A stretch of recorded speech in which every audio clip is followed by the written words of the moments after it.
Hello everyone, welcome to another video. In this video we will discuss the MCQs of past paper of 2022 chemistry portion. तो आज का जो हमारा task है वो केमिस्ट्री पोर्शन है पास्ट पेपर 2022 का। अगर आपको किसी और पोर्शन पे 2022 या किसी और पास्ट पेपर चाहिए तो वो भी आप कमेंट सेक्शन में बता सकते हैं, मैं उस पर भी वर्क करना स्टार्ट कर दूंगी। क्लियर हो गया? तो आज जो केमिस्ट्री पोर्शन है ना, इसको हम बहुत ज़्यादा बारीकी से डिस्कस करेंगे, मतलब एक एक MCQ को समझेंगे, देखेंगे और प्रैक्टिस करते जाएंगे। क्लियर हो गया? तो चलते हैं आज के हमारे टास्क के ऊपर, which is the chemistry portion of 2022। पहला क्वेश्चन आ गया हमारे पास, इथीन। ये इथीन का स्ट्रक्चर है। Has hybridisation of C atom, मतलब हाइब्रिडाइजेशन तो पूछ रहा है लेकिन कार्बन की हाइब्रिडाइजेशन पूछ रहा है। तो इथीन की जो हाइब्रिडाइजेशन होती है ना, ये याद रख लें, sp2 हाइब्रिडाइजेशन रखता है। क्लियर हो गया? अगर इथाइन बात करता तो sp, अगर इथेन बात करता तो sp3। क्लियर? तो इसकी जो हाइब्रिडाइजेशन है sp2 है। कभी कभार पूछता है कि इथीन की एंगल बता दे, एंगल होती है 120। कभी कभार पूछता है कि उसका शेप बता दे, तो उसका शेप होता है प्लेनर। क्लियर? ये 3-4 चीजें याद कर लें तो ई ऑप्शन करेक्ट होगा। नेक्स्ट क्वेश्चन आ गया हमारे पास, the kinetic molecule theory of gases explains. कि काइनेटिक मॉलिक्यूल थ्योरी क्या एक्सप्लेन करती है? वो एक्सप्लेन करती है कि कैसे गैसेस का बिहेवियर है, कैसे वो रिड्यूस हो रही हैं, कंप्रेस हो रही हैं, या कैसी उनकी काइनेटिक मॉलिक्यूल वैल्यूज हैं, तो उसको जो है ना काइनेटिक मॉलिक्यूलर थ्योरी एक्सप्लेन करती है। तो C is correct option. So ये हमारे पास आ गए next questions. In protein amino acid molecules are linked bye.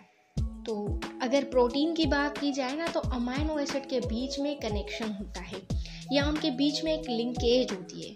उस लिंकेज का जो हम नाम देते हैं वो है पेप्टाइड लिंकेज। ठीक है? क्लियर हो गई? तो अगर आप पास पेपर उठा के देखेंगे ना पिछले ईयर्स वाले, तो उसमें से आपको ये बायोलॉजी में क्वेश्चन पूछा गया था, लेकिन इस बार इसने केमिस्ट्री में पूछा है, क्योंकि केमिस्ट्री से भी इसका रिएक्शन का कुछ है ना, वो प्रोटीन वाले चैप्टर में से, तभी यहाँ पे हमारा सी ऑप्शन करेक्ट होगा। नेक्स्ट हमारे पास आ गया, rate of atomic mass of hydrogen to atomic mass of carbon is. तो जब भी आप एटॉमिक मास ऑफ हाइड्रोजन की बात करेंगे, वो कार्बन के साथ जब होगा तो 1/12 होगा। ये फर्स्ट चैप्टर की पॉइंट है, लिखी हुई है बुक में। क्लियर हो गया? उसके बाद इसका जो करेक्ट ऑप्शन बनेगा हमारे पास, वो क्या बनेगा कि 1/12। तो इजी क्वेश्चंस भी आ सकते हैं, ऐसा नहीं है कि हमेशा हार्ड ही पोर्शन आए। इजी क्वेश्चन पे भी आपको ग्रिप करनी है, उनको भी छोड़ना नहीं है। तो करेक्ट ऑप्शन यहाँ पे तो होगा हमारे पास बी। नेक्स्ट आ गया हमारे पास रीफॉर्मिंग।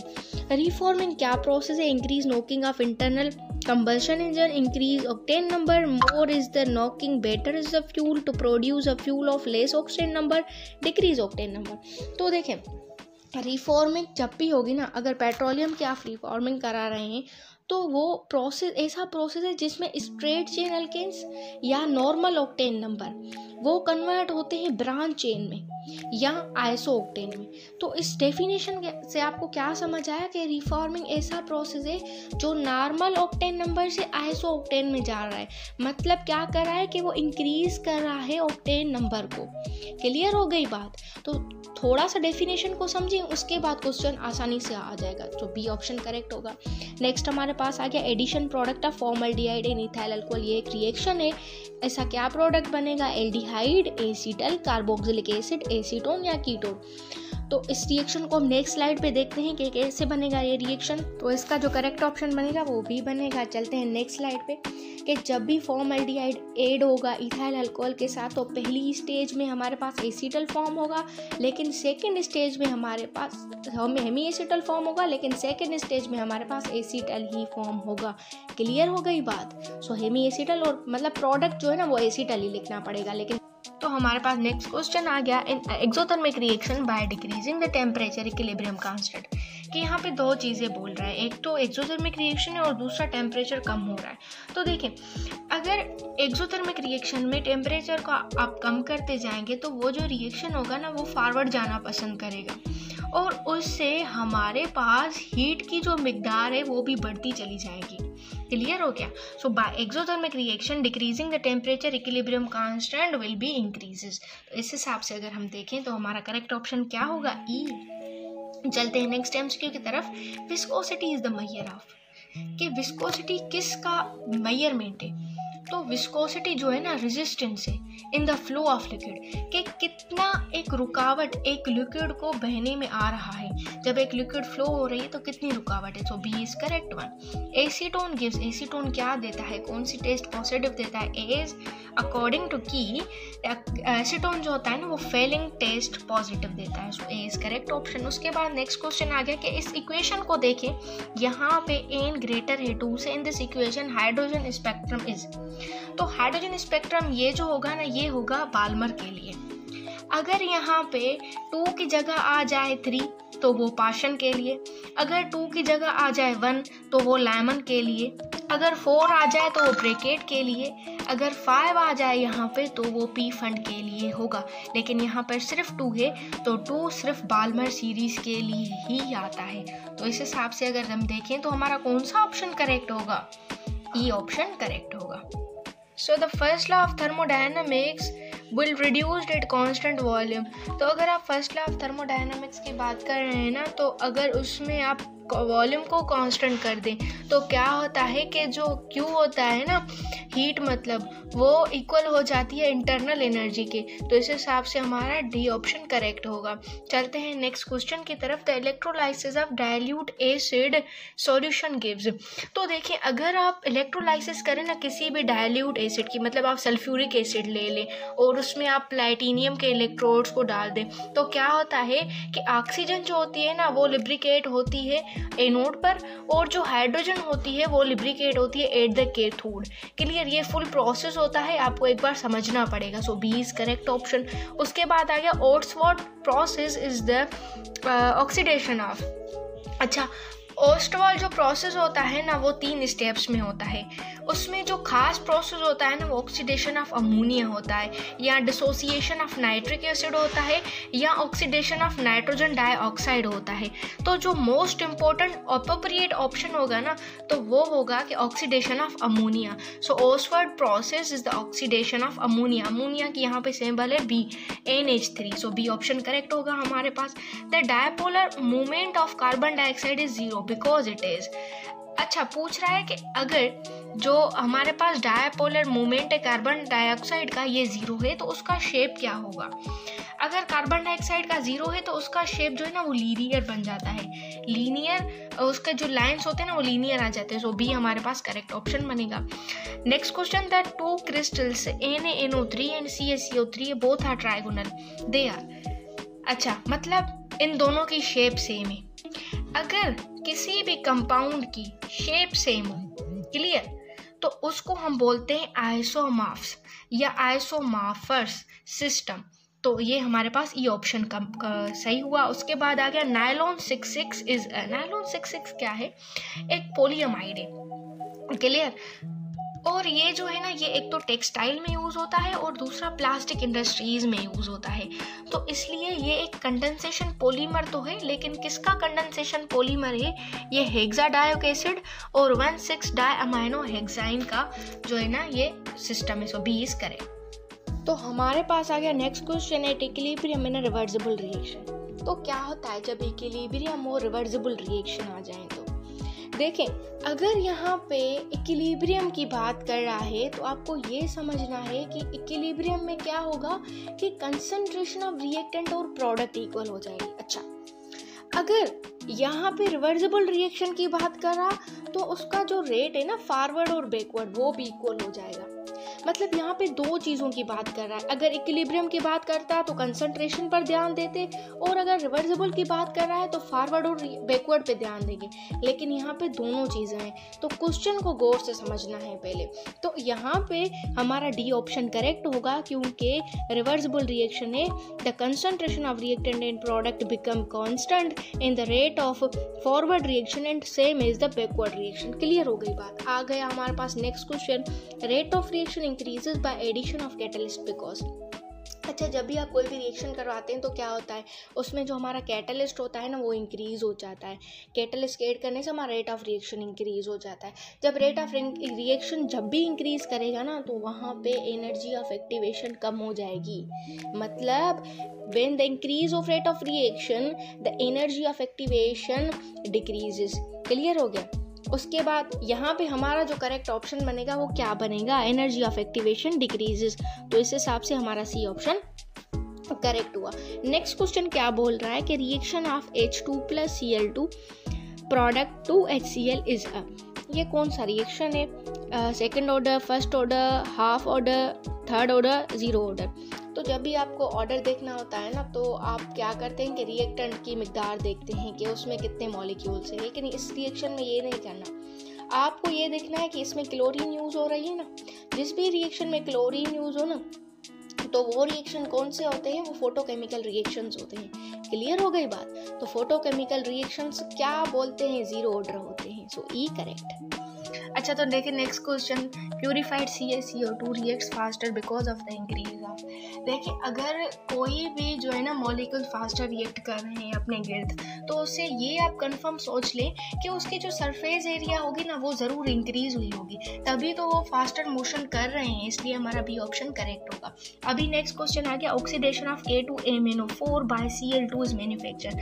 जब भी आप किसी भी कंपाउंड की ऑक्सीडेशन करवाएंगे तो कोई ना कोई प्रोडक्ट तो आता ही आता है, वो ही प्रोडक्ट पूछ रहा है। तो आपको पहले इक्वेशन सेट करनी पड़ेगी कि आपको क्या ऑक्सीडेशन करवाना है, KMnO4 के साथ Cl2 को करवाना है। K2MnO4 को आपने करवाया जब Cl2 के साथ, क्लोरीन के साथ, को आपको ये प्रोडक्ट बना, तो आपका डी ऑप्शन करेक्ट होगा। एक बार इक्वेशन को देख लेना, एक्सप्लेनेशन भी दी गई है। एल्डिहाइड रिएक्ट विद, एल्डिहाइड किसके साथ रिएक्ट करता है, एक तो माइल्ड के साथ और स्ट्रॉन्ग ऑक्सीडाइजिंग एजेंट्स के साथ रिएक्ट करता है, इसलिए हमारा सी ऑप्शन भी करेक्ट होगा। नेक्स्ट क्वेश्चन आ गया, benzene is subjected to alkylation, nitration and oxidation the product is. तो ये तो रिएक्शन है, आपको एक बार पढ़ना पड़ेगा, फुल बेंजीन के अल्काइलेशन एसाइलेशन को पढ़ना पड़ेगा। इसमें से बहुत सारे क्वेश्चंस आ जाते हैं, लेकिन इसका जो करेक्ट ऑप्शन है वो है ortho and para nitrobenzoic acid. उसके बाद है कास्टर टिल्नर सेल से क्या मुराद होता है।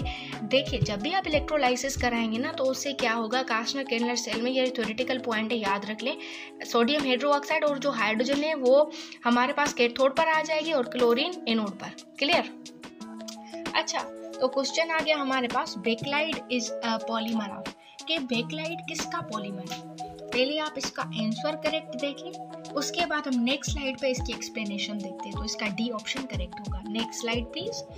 सो अगर आप फिनोल और फॉर्मल्डिहाइड को ऐड करेंगे तो हमारे पास बेक्लाइड फॉर्म होता है।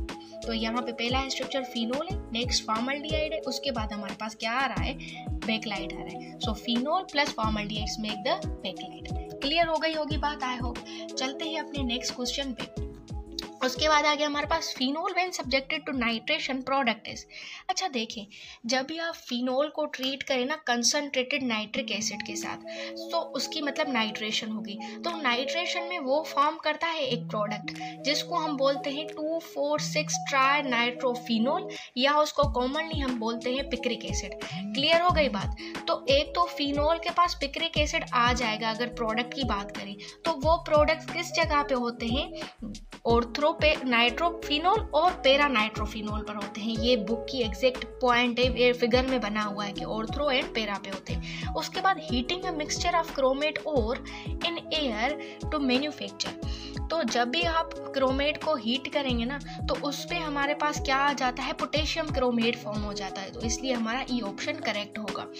Next question, a strong electrolyte is one that dash itself in a solution. मतलब ये एक डेफिनेशन है कि जो स्ट्रॉन्ग इलेक्ट्रोलाइट होते हैं ना, वो खुद को कंप्लीटली आयोनाइज कर देते हैं किसी भी एक्वा सॉल्यूशन में, इसलिए डी ऑप्शन करेक्ट होगा। Next question, cation anion formed when combines to form the crystal lattice. तो क्या होता है कि जब भी आप कैटायन से एनायन की बात करें ना क्रिस्टल की फॉर्म में, तो उन दोनों की जो आइसो इलेक्ट्रॉनिक नोबल केसेस के बराबर हो जाती है या नियरेस्ट हो जाती है।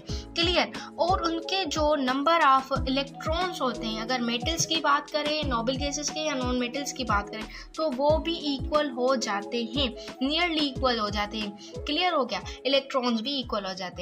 तो इस हिसाब से जो हमारे पास इसका जो करेक्ट ऑप्शन बनेगा ना, वो सी बनेगा। नेक्स्ट क्वेश्चन देख ले, सेकेंडरी अल्कोहल्स है। सेकेंडरी अल्कोहल्स के पास क्या होता है, देखें अभी जो सेकेंडरी अल्कोहल्स होते हैं ना, उनके पास हाइड्रोक्सिल ग्रुप होता है सेकेंडरी पर, मतलब 2 पर, और वो बॉन्डेड होते हैं 2 अदर कार्बन एटम्स के साथ। मतलब उनके पास 2 बीटा कार्बन्स होते हैं। इसलिए यहाँ पे भी जो हमारा करेक्ट ऑप्शन होगा वो होगा option number 2D, 2 beta carbons. Next question, small diffusion is solid is due to. अच्छा, अगर डिफ्यूजन हो रहा है सॉलिड्स में कम सा डिफ्यूजन होता है, मतलब इतना इंतहाई शदीद नहीं होता। जो थोड़ा सा होता है वो किस लिए होता है, क्योंकि उनके पास ना वाइब्रेशनल मोशन होता है। अगर गैसेस की बात की जाए तो उसमें ज़्यादा ट्रांसलेशन मोशन आ जाता है, लेकिन यहाँ सॉलिड की बात की जा रही है तो इसमें वाइब्रेशनल मोशन ज़्यादा होगा। तो इसलिए हमारा यहाँ पे कौन सा ऑप्शन करेक्ट होगा, तो option number B is correct. Next question आ गया हमारे पास, gases deviate from ideal behaviour more. कि जो गैसेस हैं वो एट हाई प्रेशर और लो टेम्परेचर पे डेविएट होती हैं। क्लियर हो गया। तो इस हिसाब से हमारा कौन सा ऑप्शन करेक्ट होगा, option number D. Next question आ गया हमारे पास, alkyl halide on reaction with NaOH produces an alkane, mechanism of reaction is. देखिए ये जो क्वेश्चन है ना, खुद में ही दो क्वेश्चन लेकर आया है। एक का तो इसने खुद ही आंसर दे दिया कि अल्काइल हैलाइड को जब आप NaOH के साथ रिएक्ट करवाएंगे ना तो अल्केन बनेगा। लेकिन हाँ, यहाँ पे दूसरा क्वेश्चन ये पूछ रहा है कि इसका मैकेनिज्म क्या है, ये किससे रिलेट करता है, ये रिलेट करता है एसियन रिएक्शंस के साथ, एसियन मैकेनिज्म के साथ। तो A is correct option. Next question, the first organic compound manufacture from inorganic compound, मतलब वो कौन सा ऑर्गेनिक कंपाउंड है जो मैन्युफैक्चर हुआ है इनऑर्गेनिक कंपाउंड में से, और वो फर्स्ट है। तो हमारे पास एक जर्मन केमिस्ट था जिसका नाम वॉलर था, उसने प्रिपेयर किया था यूरिया। तो जो यूरिया है ना वो खुद ऑर्गेनिक कंपाउंड है, लेकिन किससे प्रिपेयर हुआ है, इनऑर्गेनिक कंपाउंड से। उस इनऑर्गेनिक कंपाउंड का नेम है अमोनियम साइनाइड। क्लियर हो गया। तो जब उसने अमोनियम साइनाइड को बॉयल किया वाटर के साथ तो उसमें से यूरिया आ गया। तो urea organic compound, ammonium cyanide inorganic compound. So B is correct option. Next, ionization energy increases along a period in periodic table due to increase. तो जो आयोनाइजेशन एनर्जी होती है ना वो लेफ्ट राइट मतलब पीरियड्स में वो इंक्रीज करती है, लिहाजा ionization energy top to bottom decrease करती जाती है। तो आयोनाइजेशन एनर्जी जो लेफ्ट राइट मतलब पीरियड्स में जो इंक्रीज कर रही है ना वो न्यूक्लियर चार्ज की वजह से इंक्रीज कर रही है। सो इसका जो करेक्ट ऑप्शन बनेगा आपके पास वो क्या होगा, वो न्यूक्लियर चार्ज ही होगा। C option is correct. Next question हमारे पास आ गए, down cell is used. Down cell किसके लिए यूज होते हैं? सो डाउन सेल प्रोसेस होता है ना वो एक इलेक्ट्रोकेमिकल प्रोसेस है जिसमें क्या होता है, हम कमर्शियली मेटलिक सोडियम को बनवाते हैं या मेटलर्जी करते हैं सोडियम की, जिसमें हम सोडियम NaCl जो होता है ना सोडियम क्लोराइड उसको इलेक्ट्रोलाइज करते हैं स्पेशल एपरेटस में, उसको ही हम डाउन प्रोसेस करते हैं। सो डाउन प्रोसेस में मेटलर्जी ऑफ सोडियम होता है। तो इसका जो करेक्ट ऑप्शन बनेगा ना वो ए बनेगा, लिहाजा ये बुक की भी पॉइंट है, बुक में भी लिखा हुआ है। नेक्स्ट क्वेश्चन आ गया हमारे पास, ये तो थ्योरेटिकल क्वेश्चन है एक, falling drop of liquid spherical due to. Spherical क्यों होता है? क्योंकि सरफेस टेंशन होता है उसमें, सरफेस टेंशन की वजह से जो लिक्विड का फॉलिंग ड्रॉप होता है ना वो स्फेरिकल हो जाता है। रेन ड्रॉप्स भी स्फेरिकल ही होते हैं। सो हमारा बी ऑप्शन करेक्ट होगा। Catalytic hydrogenation of oil gives. Catalytical hydrogenation करेंगे ना आप तो वहाँ पे फेट्स आएंगे, फेट्स मिलेंगे आपको। कैटालाइटिक हाइड्रोजनेशन में जो कैटलिस्ट इस्तेमाल होते हैं वो निकल प्लैटिनियम वगैरह इस्तेमाल होते हैं, बुक के लिखा हुआ है ये। सो ई इसका भी करेक्ट होगा। उसके बाद बेंजाइल अल्कोहल, ये कंपाउंड लिखा हुआ है। ये बेंजाइल अल्कोहल जो है ना ये एक एरोमेटिक कंपाउंड है, सो इसलिए या एरोमेटिक एल्कोहल है, इसलिए ए ऑप्शन करेक्ट होगा। Ammonia Solvay process is an industry for manufacture of. Ammonium Solvay process ये बुक की पॉइंट है, ये एक थ्योरेटिकल क्वेश्चन है तो आपको मेमोराइज करना पड़ेगा। ये सोडा एश देते हैं, इसलिए सी ऑप्शन करेक्ट होगा। The quantum numbers allow following orbitals in M shell. अगर आप एम शेल की बात करें और आपको कोई क्वांटम नंबर दिया गया है तो उसके आपको ऑर्बिटल्स निकालने पड़ेंगे, तो वो किस किस में होंगे? SPD ऑर्बिटल्स में, तो इसलिए ई करेक्ट। सो अभी आ गया हमारे पास next question, the comparison of rate of diffusion of H2 which is hydrogen and O2 which is oxygen is in the ratio of। ये कैसा रेशियो होता है? तो इसका डी ऑप्शन करेक्ट है। ये न्यूमेरिकल बेस्ड क्वेश्चन है तो पहले हम इसके न्यूमेरिकल की जानिब चलेंगे, फिर देखेंगे कि कैसे ये 4:1 आंसर आया है। अभी देखिए, पहले आप मास निकालें हाइड्रोजन का और किसका, ऑक्सीजन का। हाइड्रोजन के 2 मॉलिक्यूल्स का मास आता है हमारे पास 2 और ऑक्सीजन के 2 मॉलिक्यूल्स का मास क्या आता है 32। क्लियर होगा, यहाँ पे भी आ गया H2 रेशियो O2, O2 का मास 32 और H2 का मास 2। तो जब आप इनको रेशियो में पुट करेंगे तो आपके पास क्या आंसर आ जाएगा 4:1। Next question, Grignard reagent example methyl magnesium halide reacting with methyl halide product is. तो प्रोडक्ट क्या बनेगा, ये तो रिएक्शन है, तो इसका ये ऑप्शन करेक्ट होगा। HCOOC COOH has IUPAC name, इसका क्या आयोपिक नेम है, acetic acid, oxalic acid, dimethanoic acid, ethane dioic acid या बेंजोइक एसिड। तो इसको ना ऑक्सिलिक एसिड भी बोलते हैं या कभी कभार इसको डायकार्बोक्सिलिक एसिड भी बोला जाता है। तो दोनों नेम इसके करेक्ट है, मेमोराइज कर लें ये दोनों नेम। तो इस हिसाब से हमारा बी ऑप्शन करेक्ट होगा। ओके, तो नेक्स्ट क्वेश्चन है, reaction taking place in one step और in several steps have same enthalpy is statement of। देखिए, अगर कोई रिएक्शन हो रहा है लिहाजा वो एक स्टेप में हो रहा है, ठीक है। अगर वो बहुत सारे डिफरेंट स्टेप्स में हो रहा है फिर भी ठीक है, लेकिन उनकी एंथैल्पी वैल्यू सेम आ रही है, फिर वो क्या कौन से भी स्टेप्स के साथ गुजर रहा है। तो ये जो है ना स्टेटमेंट, ये हेसेस लॉ की स्टेटमेंट है, फर्स्ट ईयर की ये पॉइंट है। तो इसका जो करेक्ट ऑप्शन बनेगा ना वो बनेगा option number B. Next question, which is oxidation of primary alcohol gives. कि तो प्राइमरी अल्कोहल्स की हम ऑक्सीडेशन करवाएंगे तो उससे क्या मिलेगा। देखें, अगर आप प्राइमरी अल्कोहल्स की ऑक्सीडेशन करवा रहे हैं ना तो आपको एल्डिहाइड मिलेगा। अगर आप सेकेंडरी अल्कोहल्स की ऑक्सीडेशन करवा रहे हैं तो कीटोन मिलेगा। टर्शरी अल्कोहल्स रेजिस्ट ही नहीं करते। क्लियर हो गया। तो ये 3 टाइप के क्वेश्चंस आ सकते हैं, मेमोराइज कर लें। प्राइमरी के साथ एल्डिहाइड, सेकेंडरी अल्कोहल के साथ कीटोन, टर्शरी रेजिस्ट नहीं करते, लेकिन यहाँ पे प्राइमरी है तो आपका ए ऑप्शन करेक्ट होगा। क्लियर हो गया। उसके बाद primary alcohol when react with halogen acid the product is. कोई भी प्राइमरी अल्कोहल ले लें, उसको हैलोजन एसिड के साथ रिएक्ट करवा लें, वो है ही प्राइमरी तो वो देगा भी प्राइमरी। प्राइमरी अल्कोहल है तो प्राइमरी ही अल्काइल हैलाइड देगा, उसमें कोई भी कंफ्यूज नहीं होना। ठीक है, D option correct. Acetophenone is an. कि जो एसीटोफिनोन है ना उसका क्या कैरेक्टर है, एक तो वो एरोमेटिक होता है, लेकिन दूसरी बात क्या है कि एरोमेटिक तो वो हो गया, लेकिन एसीटोन की वजह से वो कीटोन में भी शुमार किया जाता है। इसलिए यहाँ पे जो हमारा करेक्ट ऑप्शन बनेगा वो कौन सा बनेगा, वो बनेगा ऑप्शन नंबर ई। तो इस तरह के भी क्वेश्चन आ सकते हैं, तो E is correct option. Then हमारे पास नेक्स्ट क्वेश्चन है SN1 mechanism is. SN mechanism क्या होते हैं, पहले तो ये देख लें। एसएन मैकेनिज्म होते हैं 2 स्टेप मैकेनिज्म। ठीक है, अगर हम SN2 मैकेनिज्म की बात करें तो वो कितने स्टेप्स पे रुजू होते हैं, वो होते हैं 1 स्टेप मैकेनिज्म पे। क्लियर हो गई। तो यहाँ पे जो हमारा करेक्ट ऑप्शन बनेगा ना वो बनेगा यही कि जो SN1 मैकेनिज्म है वो 2 स्टेप मैकेनिज्म है। तो ये कौन सा ऑप्शन है, सी ऑप्शन। तो C is correct option. Next question हमारे पास आ गया hexanoic acid. Hexanoic acid is IUPAC name. देखें, हेक्सानोइक एसिड का जो आयोपेक नेम है ना वो केप्रोइक एसिड भी बोलते हैं। केप्रोइक एसिड होता है गोट में। ठीक है, तो इस हिसाब से जो हमारा करेक्ट ऑप्शन बनेगा वो कौन सा बनेगा, option number D is correct one. अच्छा जी, उसके बाद नेक्स्ट क्वेश्चन आ गया हमारे पास कि प्रॉपर्टीज बताएं गामा रेजेस की। The option having all the properties of gamma raises.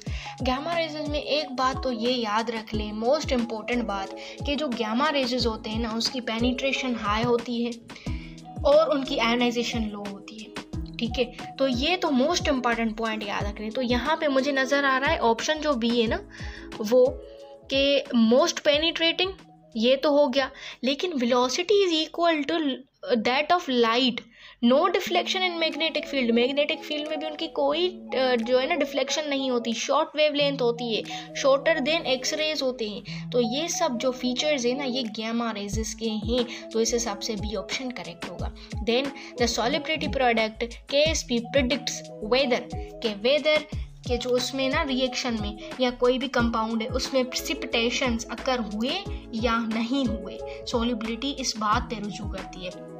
तो इस हिसाब से हमारा कौन सा ऑप्शन करेक्ट होगा, सी। सो गाइज ये थी हमारी आज की वीडियो। हमने 2022 केमिस्ट्री पोर्शन अपलोड